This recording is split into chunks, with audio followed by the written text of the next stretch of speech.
All right, welcome back.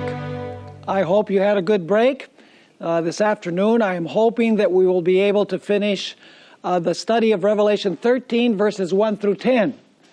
We have about 12 pages in our syllabus that we need to finish within this hour. And then in our next session tomorrow, we will be studying about the second beast of Revelation chapter 13, the beast that rises from the earth. That's the equivalent to Revelation 12:17, where the dragon is enraged with the woman.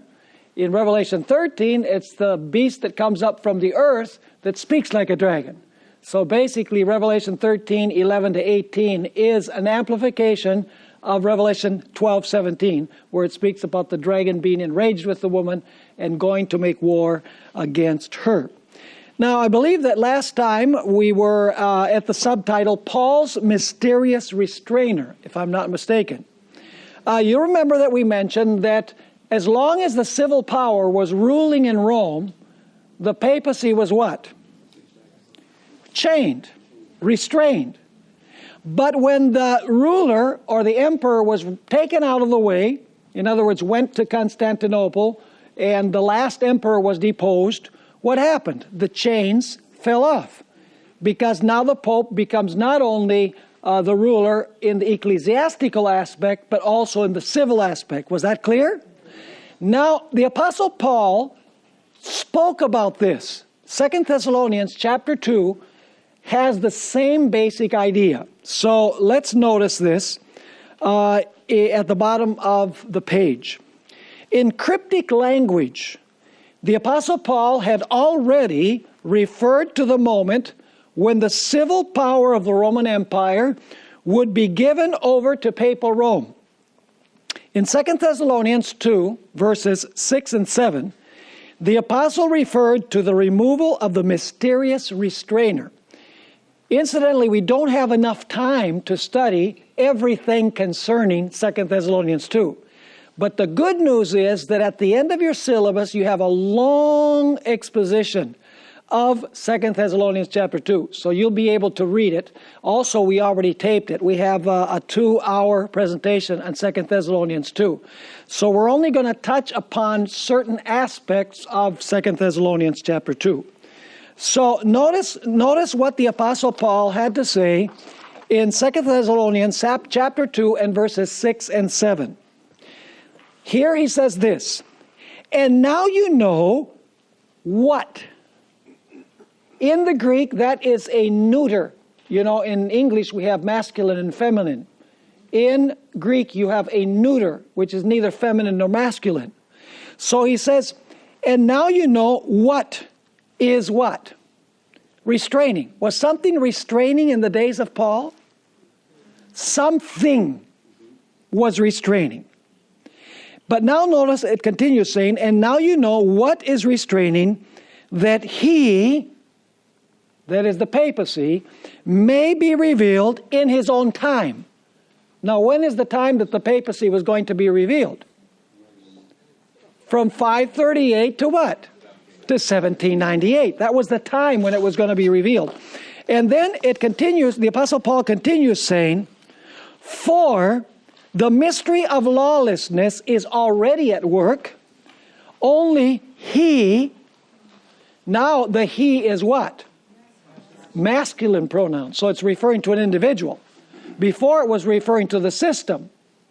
Now it's referring to an individual. It says only he who now restrains will do so until he is what? Until he is taken out of the way. So what I want you to see is that in the days of Paul, the man of sin could not manifest himself because something was what?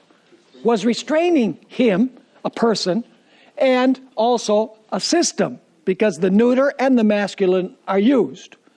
But something was going to happen that was going to remove the restrainer, and then the man of sin would reveal himself. Are you following this? Now, let's continue. The early church fathers were practically unanimous in the opinion that the restrainer was a reference to the Roman Empire. The Roman Empire in general, but the emperors in particular. See, there's where you have the neuter and you have the masculine. In verse 5, the Apostle Paul refers to what was restraining, using the neuter article to katechon. By his use of language, Paul indicates that the church at Thessalonica, let me just go a little bit earlier, I skipped something. In verse 5, the Apostle refers to what was restraining, using the neuter article to katechon, but in verse 7, he refers to who was restraining, using the masculine article ho katechon. By his use of language, Paul indicates that the church at Thessalonica knew who the restrainer was and what was restraining. Did they know that? Did they know that something and someone was restraining? The Apostle Paul says so. And yet Paul wrote in veiled, cryptic language. Why didn't Paul just come out and say, hey, the restrainer is the Roman Empire, and when the restrainer is taken out of the way, then the man of sin is going to reveal himself? Well, the answer is quite obvious. If Paul had said openly that the Roman Empire was going to be taken out of the way, he would be accused of sedition against the Roman Empire. And so Paul had to be cautious. He says, you know who I'm talking about, but he doesn't explicitly say who it is. Now, dispensationalists and some Adventists, including the Andrews University Seminary Bible, which is a very good Bible, by the way, but they got it wrong on their note on 2 Thessalonians 2. But many evangelical scholars, they describe the restrainer as the Holy Spirit. But if this were true, why would the Apostle Paul not just come out and say so? That would not have been a revolutionary statement. It is clear that Paul could not define the restrainer openly. It was not necessary to do so because the Thessalonians knew already what he was talking about. It will be noticed that in Cardinal Manning's remark, which we read before, remember we read that in our last session? The fall of the Roman Empire led to the what? To the liberation of the Roman pontiff. So was he restrained? Yes. That is to say, before taking over the reins of civil power, the pontiff was restrained, or in what? Chains. Remember chains? Was in captivity, so to speak. Thus the fall of the Roman Empire and the removal of the emperor, which allowed the papacy to take the reins of civil power, is described by Manning as what? As the chains falling off the hands of the successor of Peter. The inevitable conclusion that we can reach from Manning's own words is that the fall of the empire removed the restraints of the secular power from the Bishop of Rome so that he could ascend to civil power. Are you understanding this? Now, let's notice what the early church fathers had to say. Several of them measured in on this. The first would be Tertullian. He lived between 160 and 240 AD. This is how he expressed it. For the mystery of iniquity doth already work. Only he who now hinders must hinder until he be taken out of the way. And then he asked this question: what obstacle is there but the Roman state, the falling away of which, by being scattered into 10 kingdoms, shall introduce Antichrist upon its own ruins? So did he understand this? You better believe he did. And then shall be revealed the wicked one. Now, also Tertullian wrote the following: the very end of all things, threatening dreadful woes, is only retarded by the continued existence of the Roman Empire. Are you understanding what he's saying? The Roman Empire was what? Restraining the manifestation of the man of sin. Another individual who wrote was Lactantius. Early in the 4th century, he wrote this: the subject itself declares that the fall and ruin of the world will shortly take place, except that while the city of Rome remains, it appears that nothing of this kind is to be feared. But when that capital of the world shall have fallen, and shall have begun to be a street, which the Sibyls say shall come to pass, who can doubt that the end has now arrived to the affairs of men and the whole world? It is that city that only which still sustains all things. Did they understand that something very significant would happen when the civil power of Rome was removed? Yeah. Absolutely. Notice what Cyril of Jerusalem had to say. He lived between 318 and 386 AD. But this aforesaid Christ is to come when the times of the Roman Empire shall have been fulfilled, and the end of the world is drawing near. Of course, they felt that the Antichrist would bring immediately the end of the world. They were wrong in that regard, but they were right that when the empire was divided, the Antichrist would come. They just didn't see that there were going to be two stages to the Antichrist. He continues writing, "There shall rise up together 10 kings of the Romans, reigning in different parts perhaps, but all about the same time. And after those, an 11th, the Antichrist, who by his magical craft shall seize upon the Roman power." So is this power going to take over the civil reins of government? Yes. "He shall seize upon the Roman power, and of the kings who reigned before him. 3 he shall humble, and the remaining 7 he shall keep in subjection to himself." And this is before it happened. Notice what Ambrose had to say. He died in the year 398 AD. "After the falling or decay of the Roman Empire, Antichrist shall appear." Chrysostom, who died in the year 407 AD, said when the Roman Empire is taken out of the way, he's referring to Paul, isn't he? "Then the Antichrist shall come." And naturally, for as long as the fear of this empire lasts, no one will willingly exalt himself. But when that is dissolved, when the empire is dissolved, he will attack the anarchy and endeavor to seize upon the government, both of whom? Of man and God. That means church and what? Church and state. Notice what Jerome had to say. He died in the year 420 AD.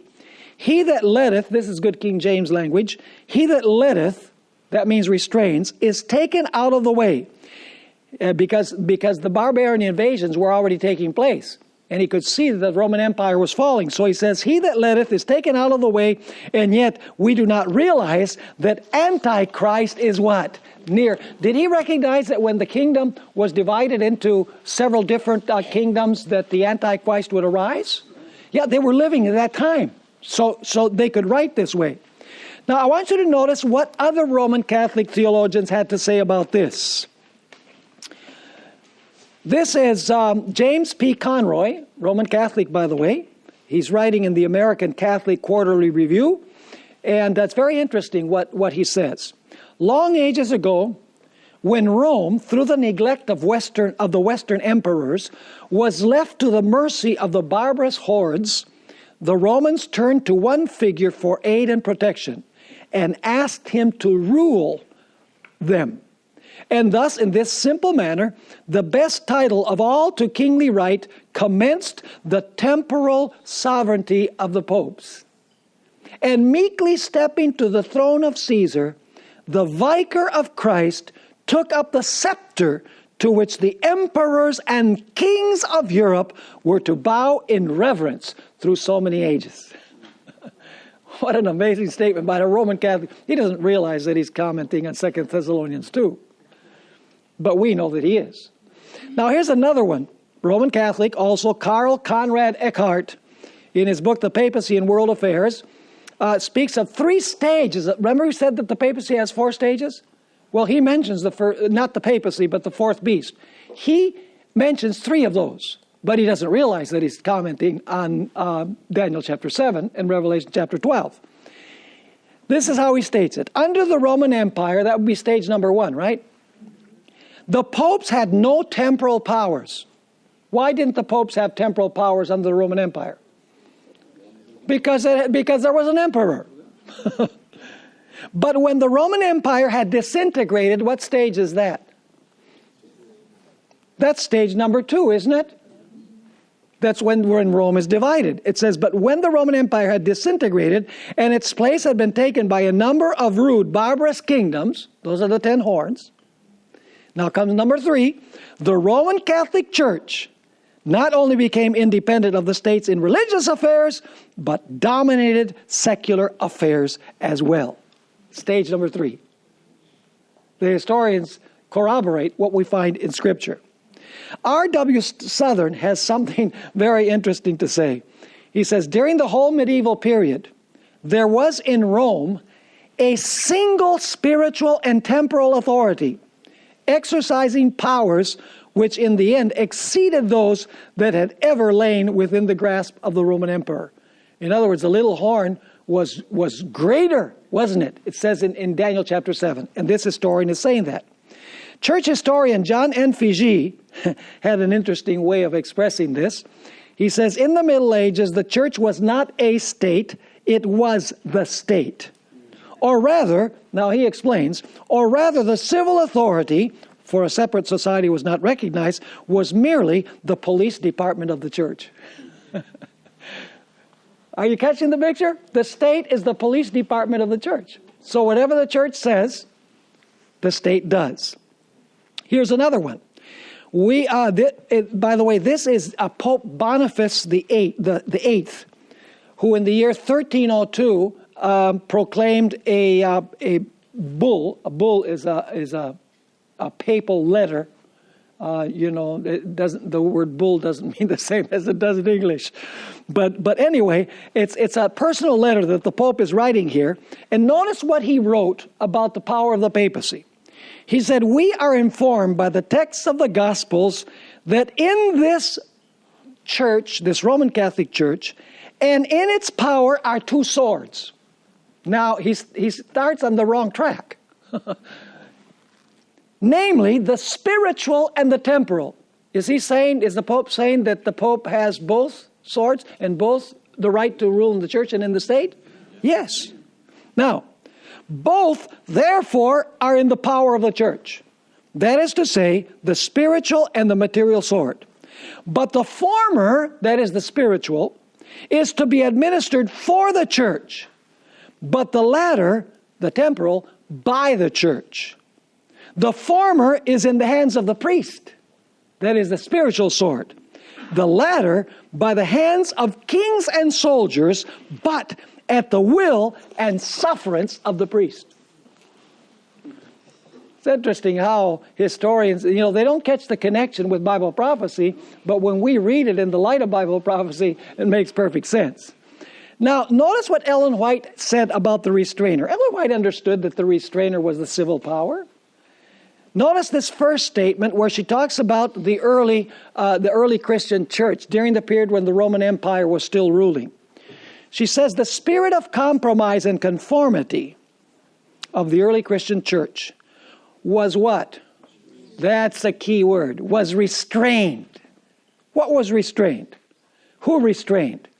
Was restrained for a time by the fierce persecutions which the church endured under paganism. When Ellen White speaks about paganism, she's talking about the Roman Empire, the pagan Roman Empire. So what was it that was restraining the manifestation of the Antichrist?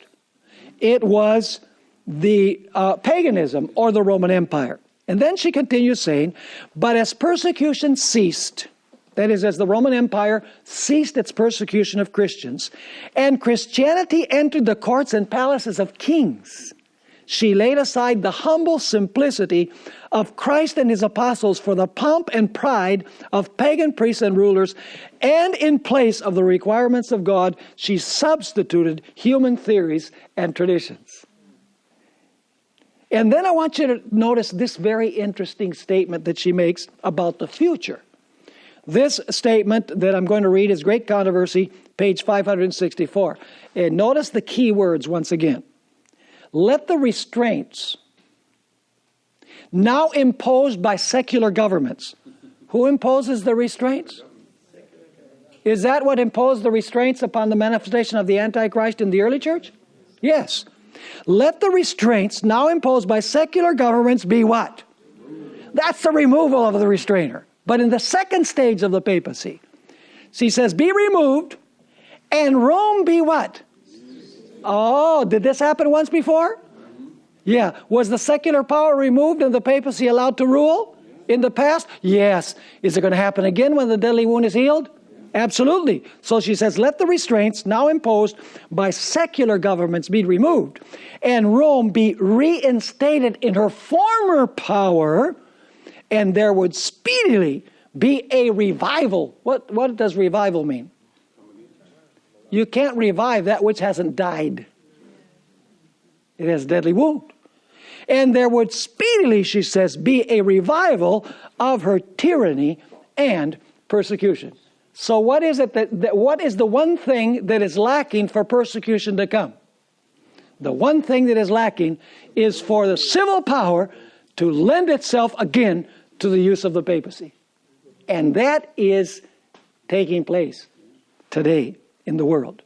One further statement, Manuscript Releases, Volume 1, page 50. Ellen White says, the vast empire of Rome crumbled to pieces, and from its ruins rose that mighty power, the Roman Catholic Church. This church boasts of her infallibility and her hereditary religion. So are you understanding this restrainer part? See, does it have to do with church and state? See, we started with the idea of the feet of the image of Daniel 2. Because that is foundational to all. It's foundational to 2 Thessalonians 2. It's foundational to Revelation 13. It's foundational to every prophecy about the papacy. We'll see also in Daniel 11, it says, arms shall stand in its behalf. In other words, arms is the strength of the secular power will come and help the papacy, help the king of the north. It's in every single one of the prophecies, this idea of the union of church and state. Praise God, we still live in a country where church and state are separate. And let me say this, the civil powers of the world need to have it very clear in their minds, they should not dabble with the papacy. Because the papacy, what it wants, is it wants the restraint of the civil power to be removed so it can control the world the way it did in the past. Now, let's talk about the deadly wound and the captivity. Revelation 20 helps us understand what it means for the man of sin to be bound and unbound. See, the book of Revelation explains what the binding and unbinding of the Antichrist is, or the man of sin is, or restrained and unrestrained. When Satan was able to influence the kings of the earth to accomplish his purposes before the millennium, he was what? He was free and unbound, right? But what happens at the beginning of the millennium? A powerful angel descends from heaven, and what does he have in his hand?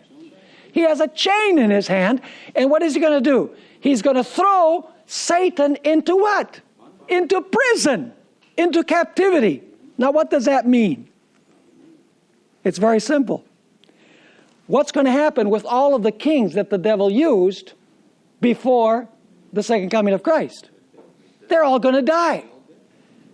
So is the devil going to have any support on the part of the kings of the earth? No. So what's happening with him? He is what? He's bound. As long as he's able to use the kings, he's loose. When the help of the kings is removed because they're dead, he's bound. Are you with me? Now, thus we are to understand the captivity of the beast of Revelation 13, verse 10. When the beast could use the sword of the kings to accomplish its purposes, it was free. But when the kings removed the sword, it was what? In captivity. Thus, the captivity mentioned in Revelation 13, verse 10, does not refer merely to Pope Pius VI. Does it? No. It is the beast that goes into captivity, the whole system. Why? Because the kings of the earth, what? Remove their support, and they don't support the system anymore. So now the system is captive again, which is the same thing as saying that the system has a deadly wound and cannot function as long as it doesn't have the support of what? Of the state. Now, bottom of the page, Revelation 13, verse 10 states explicitly that the very sword that the papacy used to kill God's people would be used by the state to give the papacy its deadly wound. This means that in 1798, the secular power would use its sword to give the papacy a deadly wound and to throw it into captivity. Has the papacy been captive the last 200 plus years? Why? Because all sorts of democratic governments have appeared on the scene. They proclaim their emancipation from this system, but they have forgotten history. And it's very dangerous to forget history, because if you do, you are in danger of repeating it. A careful study of Revelation 13, verse 10, reveals that the deadly wound does not refer primarily to the confiscation of the territories of the Roman Catholic Church. Neither is it the elimination of the Roman Catholic Church as a church, because that never happened. Let me ask you, in 1798, were the Roman Catholic churches still open after that? Sure. Did people still take their kids to get baptized? Sure. Did people still go to the confessional to confess their sins?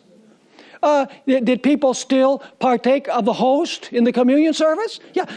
Is the deadly wound into the Catholic Church is going to cease to exist? No. What does it mean? Well, let's notice. The deadly wound was given to the papacy when the sword of the state that the papacy had used to persecute God's people turned against it. The deadly wound then was the removal of the sword of the state from the hand of the papacy. This led the papacy into what? Into captivity, because it could no longer use the power of the state to enforce its practices and dogmas. It was forced into inactivity by the very power that had brought it into activity. The year 1798 marked the climax of the French Revolution that began in 1789. The revolution was an uprising against kingly power and priestly intolerance. On February 12, 1798, General Berthier entered Vatican City, actually to the Sistine Chapel, where the Pope was celebrating the anniversary of his coronation, and he deposed him from his throne, removed his triple crown, informed him that his power was at an end, and took him prisoner to France, where he died in exile in 1799. The Emperor, Napoleon Bonaparte, had already given orders that a new pope could not be elected. But in a little while, he would change his mind. We're going to notice the reason why. Now, let's read how historians describe the deadly wound. See, people misunderstand what the word papacy means. The word papacy does not mean the Roman Catholic Church as a church. The word papacy means the system that unites church and state. The deadly wound is the separation of the power of the state from the church. The deadly wound means that the church can no longer use the power of the state, because the state said no more. Now, let's notice how historians describe the deadly wound. This is one statement by George Trevor, speaking about what happened in the French Revolution. The papacy was extinct. Was the Roman Catholic Church extinct? No, the papacy was extinct. Not a vestige of its existence remained. The church still remained, but he understands papacy as the union of church and state. He continues saying, and this is very unusual. What would have happened during the Middle Ages if some nation had arisen against the papacy? All of the other nations would gang up on that nation to defend the papacy. But now notice what happens. And among all the Roman Catholic powers, not a finger was stirred in its defense, because it no longer had the support of the state, by the way. The Eternal City had no longer prince or pontiff. Its bishop was a dying captive in foreign lands, and the decree was already announced that no successor would be allowed in its place. Here's another description. Joseph Rickaby, in his book Lectures on the History of Religion, stated, "No wonder that half of Europe thought Napoleon's veto means that he said there's not going to be any more popes elected. No wonder that half of Europe thought Napoleon's veto would be obeyed, and that with the Pope, the papacy was dead." Interesting. Does that have any relationship with the deadly wound? The papacy was dead, according to half of Europe. Here's another one. T.H. Gill, The Papal Drama, Book 10. Multitudes imagined that the papacy was at the point of death. These are secular historians. And asked, would Pius VI be the last pontiff, and if the close of the 18th century would be signalized by the fall of the papal dynasty. And one more quotation. This is quoted in the book Symposium on Revelation.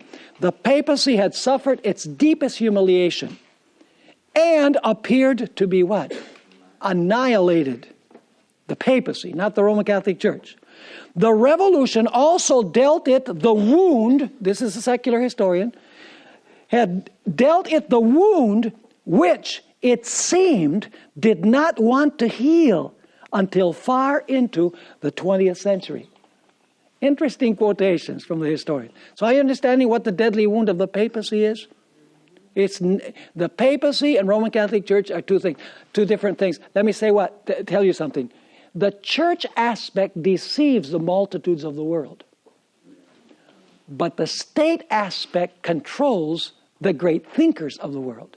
In other words, the church aspect of Roman Catholicism is what is meant to deceive the masses. But the state part is where the power of the papacy resides. Now let's go to the section, the eldest daughter. One can't help but sense the irony of what took place in 1798. France is known as the eldest daughter of the papacy. Some people say the eldest son of the papacy. We might say the eldest child of the papacy to please both groups. Because Clovis, king of the Franks, was the first to officially give temporal power to the papacy in the year 508. Strikingly, the very nation that had first given the papacy the sword now turned against her mother, giving her the deadly wound. In the chapter on the French Revolution, Ellen White quoted the church historian Wiley concerning the meaning of the sword. See, Ellen White understood what the sword is. It's not the Bible. Notice, thus Rome succeeded in arraying France against the Reformation. It was to uphold the throne, preserve the nobles, and maintain the laws that what? That the sword of persecution was first unsheathed in France. So who has the sword? The civil powers of France. And France was the first persecutor. And it's also the power that took away the power from the papacy. Luther understood the meaning of the sword. When he was about to depart for the Wartburg, back from the Wartburg back to Wittenberg, he spoke the following words to the Elector of Saxony. No secular sword can advance this cause. God must do all, without the aid or cooperation of man. He who has most faith is the most availing defense. So did Luther understand that there's another meaning to the sword? Secular sword, he calls it. And interestingly enough, Ellen White also understood that the sword refers to the secular power. In speaking of Saul of Tarsus, she said, then he was entrusted with the sword of secular power. What does that mean, that Saul was entrusted with the sword of secular power? Saul recruited the political system to get rid of the Christians.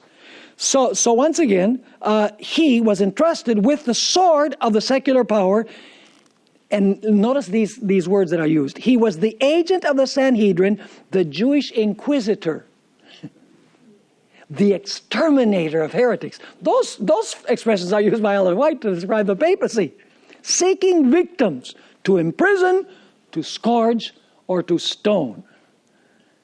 Did the apostate church in the days of Christ do the same thing as the apostate church during the 1260 years? Recruit the secular power to persecute? Absolutely. Now, next section, catastrophic event. The French Revolution was a catastrophic event for the papacy. In the aftermath of the revolution, country after country in the Western world followed the example of France and the United States, establishing democratic governments or Republican-style governments that proclaimed their emancipation from the papacy's dominion. And now notice this. Once again, Henry Manning, he doesn't realize that he's commenting on prophecy, but it helps us. The helplessness of the papacy is revealed in a book written by Cardinal Edward Manning and published in 1862, where he rebukes the nations of Europe for forsaking the papacy.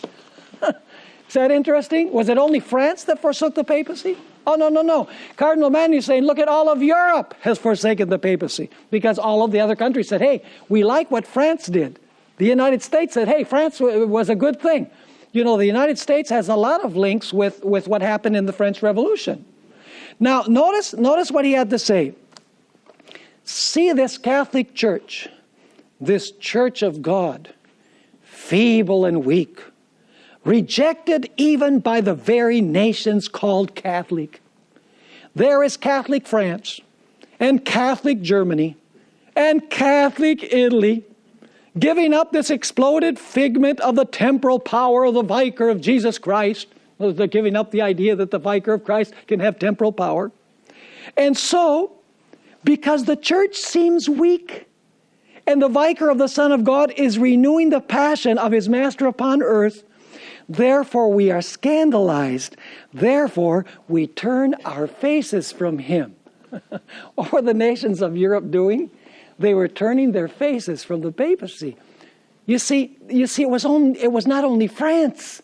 France began the process, a process that led all of the nations of Europe to proclaim their emancipation from the power of the papacy, and also the United States of America.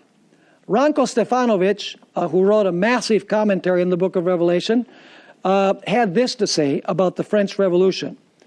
The events of the French Revolution, including the demise of the papacy under Napoleon, that impacted politics and religious liberty, are probably the most apparent manifestation of the mortal wound.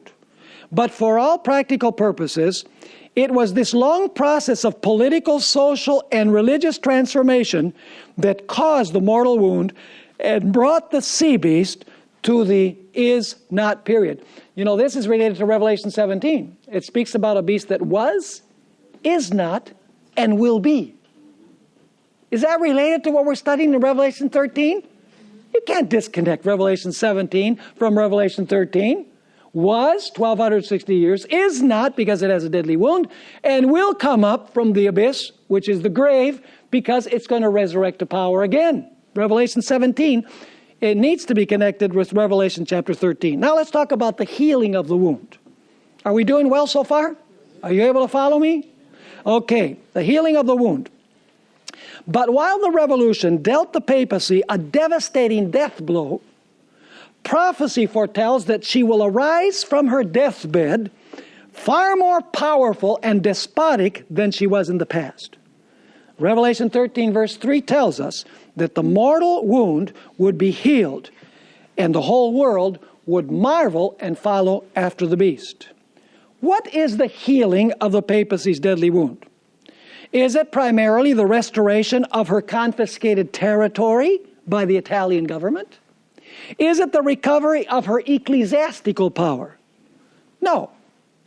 Only by knowing what is meant by the deadly wound can we understand what its healing is. Let me ask you this. If the deadly wound means that the sword is taken away from the papacy and is used to give the papacy a deadly wound, and she's sent into captivity because the secular power now says, we are going to rule, we're not going to allow you to rule through us, what would be the healing of the deadly wound? It would have to mean that the papacy once again would recover the sword, and the secular power would support her, and she would be free again. That's the healing of the wound. Has that taken place yet? No, but it's well on its way. We must understand that papacy is a code word for a religious political system that employs the power of the state to compel people to obey its dictates. Expressed another way, the papacy is not merely a church, but an amalgamation of church and state. It is a political power that presents before the world a religious face. With its religious face, it deceives the multitudes, and with its political seat, it enters the great political centers of the world. If the deadly wound means that in 1798 the state turned against the papacy and took away the sword, then the healing of the wound must mean that the state will once more support her and give her the sword back and release her from captivity. Now let's answer the question, was the deadly wound healed in 1801? Well, you say 1801, what's that all about? Well, let's notice. It is a little known fact in Adventist circles that a new pope was elected just 3.5 years after the deadly wound was given. Not only was a new pope elected, but he was also allowed to retain possession of his Italian principality. In other words, he still had his see. Says historian Arthur Robert Pennington, Napoleon felt that as the large majority of the inhabitants of France knew no other form of faith than Romanism, it must become the established religion of the country. One of the big mistakes that Napoleon made, by the way. Accordingly, we find that he now began negotiations with the Pope, which issued in a concordat in July of 1801, whereby the Roman Catholic religion was once more established in France. He also left Pius in possession of his Italian principality. He still had the power of the state, didn't he? The Pope. So you say, well, if that happened in 1801, why don't we believe that the healing of the deadly wound took place in 1801? There are 4 reasons. Number 1, prophecy tells us that the wound will be healed by the United States, not France. Point number 2, no nation in Europe wanted anything to do with the papacy. So you can't say that its wound was healed in 1801 when all the nations are declaring their independence from the papacy. Point number 3, an image of the beast was not made after this. And the mark of the beast was not enforced on pain of death. And the Bible tells us that when the wound is healed, that is what is going to happen. And finally, number 4, the power of the papacy was severely restricted by the French government. The state elected the bishops and paid the clergy, and the clergy were required to swear an oath of allegiance to the state.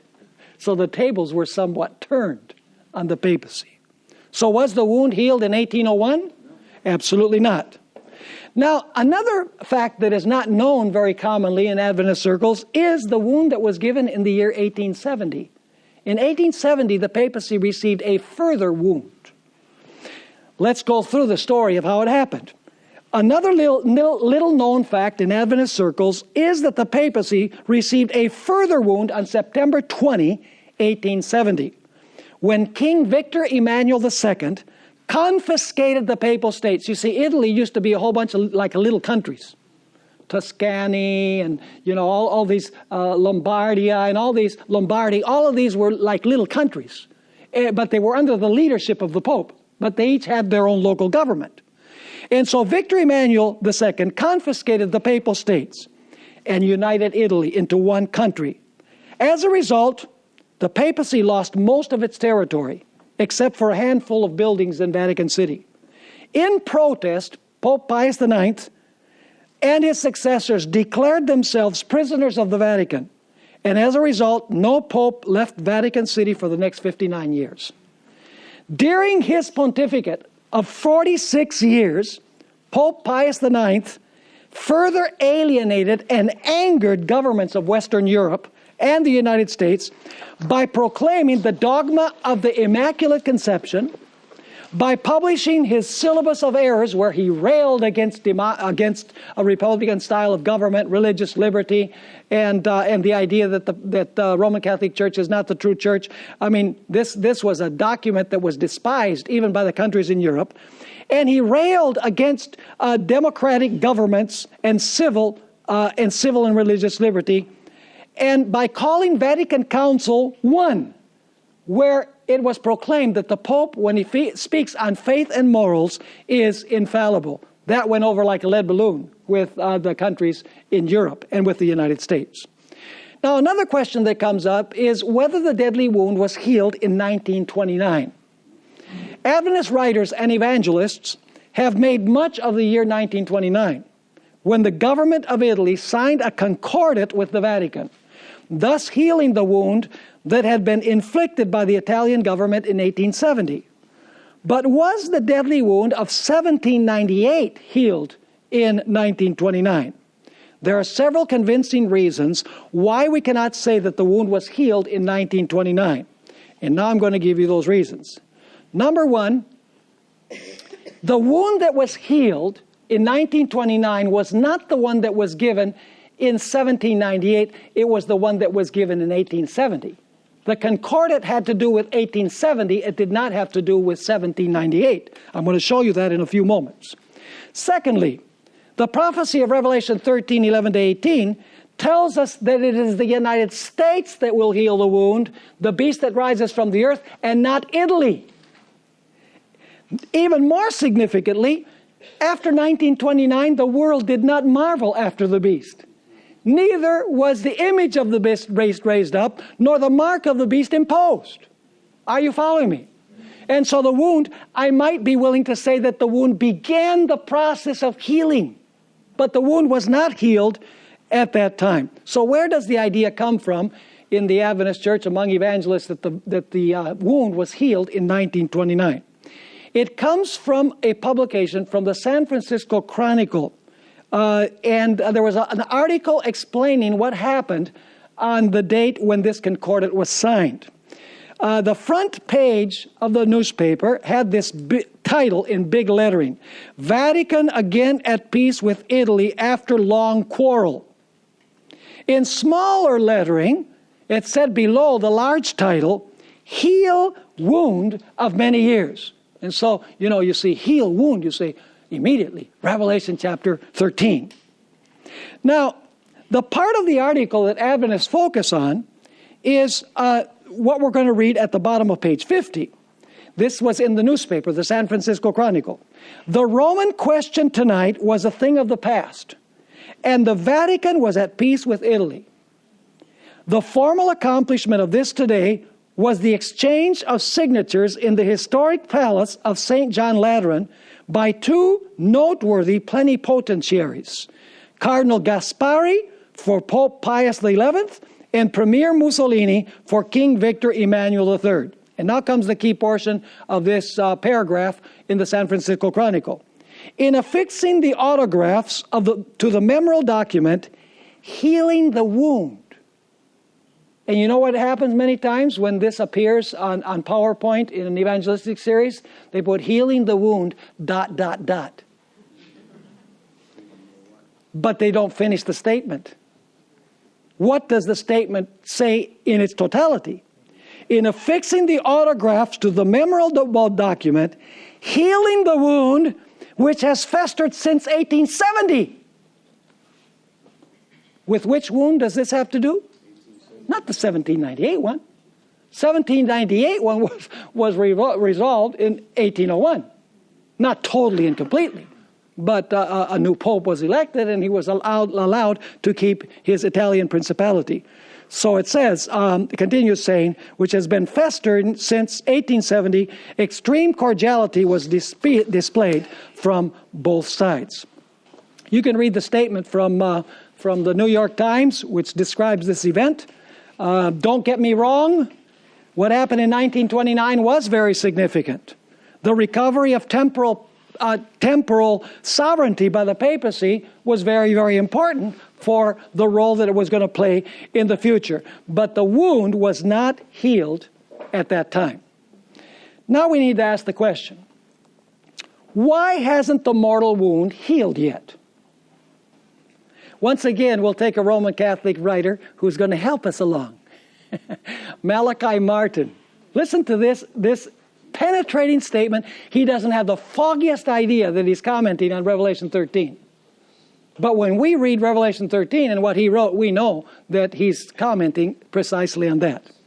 Notice in 1986, this is about 200 years after the French Revolution, he says, for 1,500 years and more, Rome, he's talking about papal Rome, Rome had kept as strong a hand as possible in each local community around the wide world. So for 1,500 years and more, papal Rome had kept as strong a hand as possible in each local community around the wide world. And then he says this, by and large, and admitting some exceptions, that has been the Roman view. What has been the Roman view? The Roman view has been what?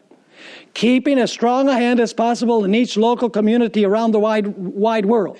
But now notice what he continues saying. That was the Roman view until 200 years of inactivity. Would that be the same as being in prison? The deadly wound? Inactive?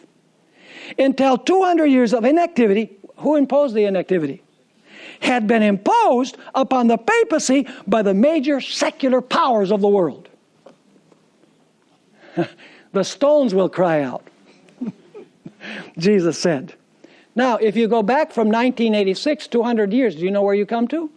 The French Revolution that gave the papacy the deadly wound. So what is it that happened what happened during the French Revolution, which culminates in the captivity of the Pope? What was it that happened back there?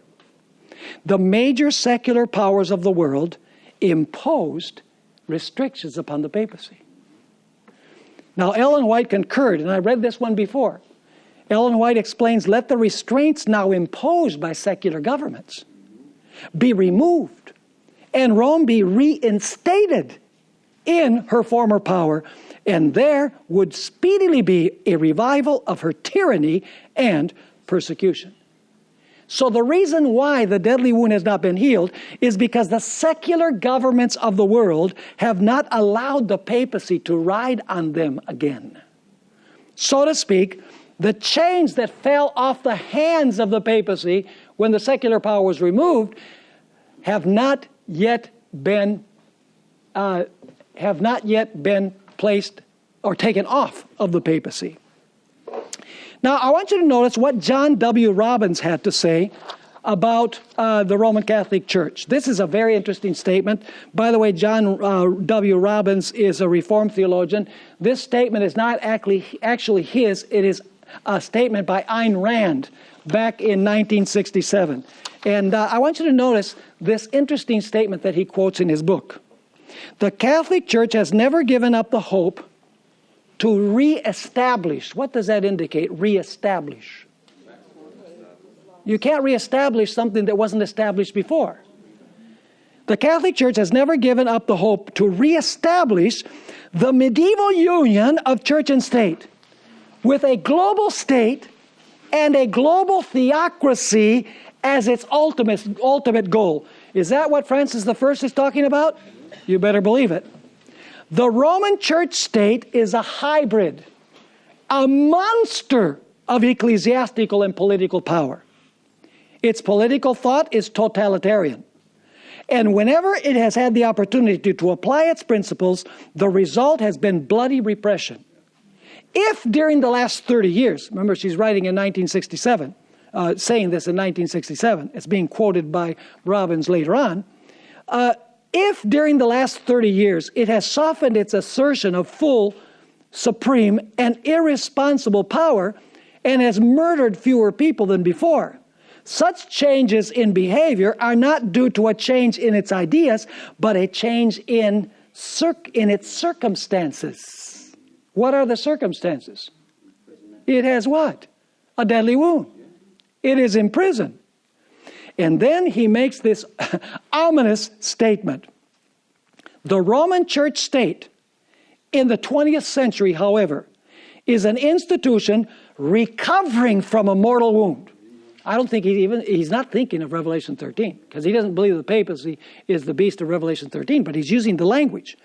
So he says, the Roman church state in the 20th century, however, is an institution recovering from a mortal wound if and when it regains.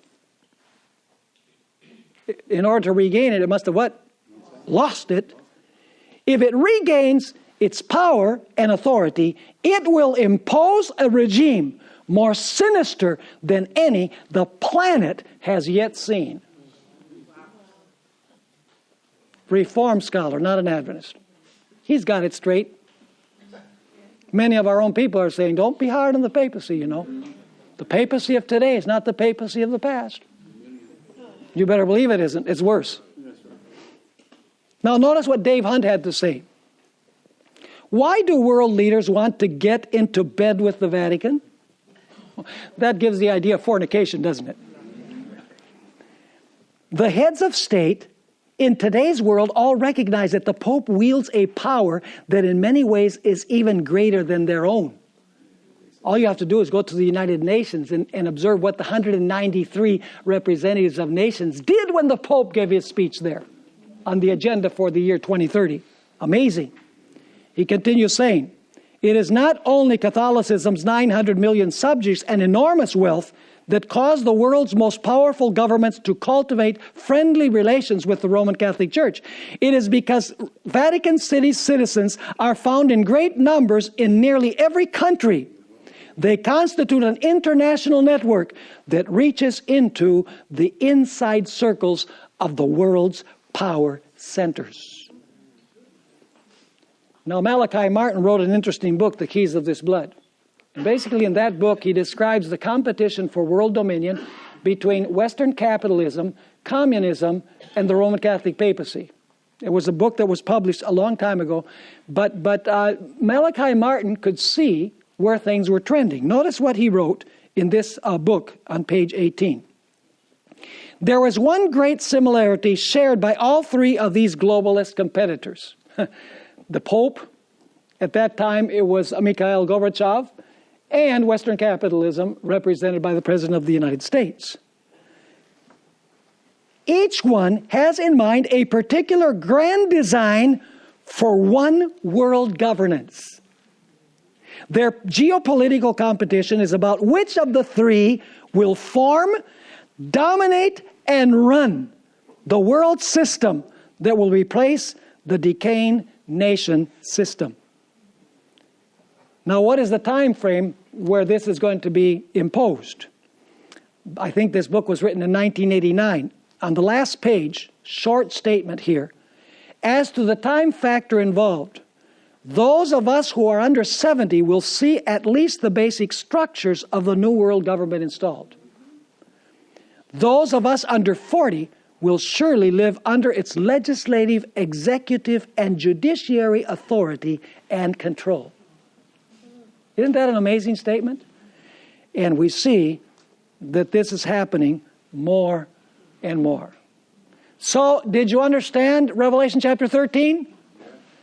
I hope that it was clear, because there are many things that, that we say that need to be amplified, that need to be explained more fully, and there are some things that perhaps we've misunderstood. Now, in our next study together, we are going to take a look at the beast that rose from the earth. Visit secretsunsealed.org for annual class dates and topics. Anchor is a seminary-level course of study on the fundamentals of Seventh-day Adventist theology taught by Pastor Stephen Bohr and guest theologians. Seating is limited.